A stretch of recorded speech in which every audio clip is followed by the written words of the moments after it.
There are a lot of things that do not belong on our school systems, and one of them is mandatory physical education.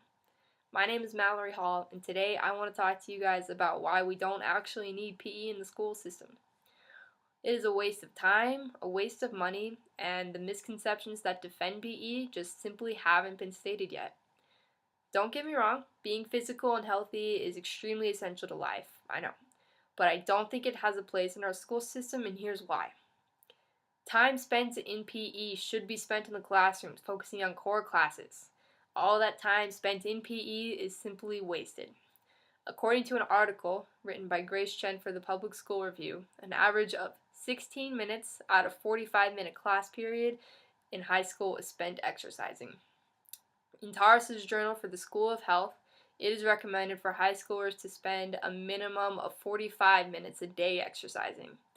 Well, you might think the solution could be adding more time into our PE classes. Well, that's wrong as well. In Carl Eisenschurt's book on making ability count, a survey was done saying adding 200 minutes a week, 40 minutes a day, created very little improvement in exercising. Boys only engaged in 7.5 more minutes a day, and girls only engaged in 8 minutes a day. Well, not only are we wasting our time, but we're wasting our money and our funds for our schools as well.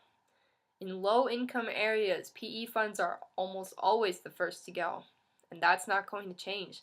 What's more important, running the track a couple times and shooting a couple basketball hoops, or spending our time in core classes and spending money on our textbooks, teacher payments, computers, technology, things like that?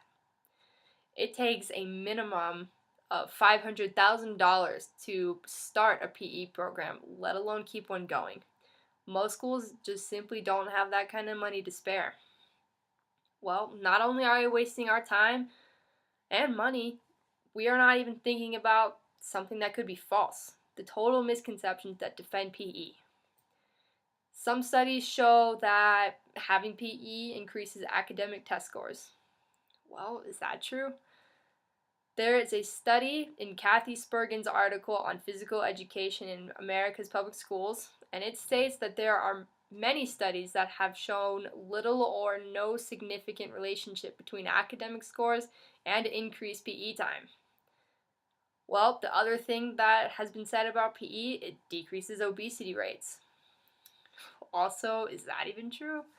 In Jock and Lund's book on performance-based assessment for middle and high school physical education, it states that 95% of high schools have PE in the curriculum.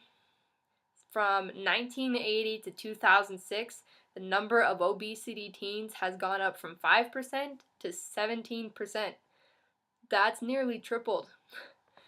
Well, you might also think, well, the kids like it, our students enjoy PE. Is that even true?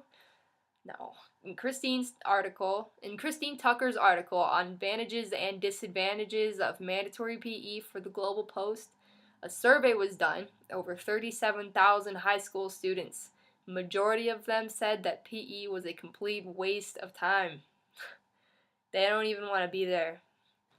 In conclusion, if you take in consideration how much time PE is wasting, how much money it takes to fund them, and how much that's wasting, and then all the misconceptions that have been believed about PE that possibly aren't true, it makes it a little bit hard to enforce mandatory PE. We are focusing on the wrong thing, guys. We're focusing on PE and playgrounds and being healthier when we could be having more time in our core classes, focusing on getting to college, focusing on our career paths, maybe even taking those time to put in a class on how to do taxes, how to pass a job interview, things that I would really like to know nowadays. We are putting everything we have into the wrong things. We're putting them into the playgrounds, not our classrooms, and that has to change. I hope you enjoyed my speech today. Let me know.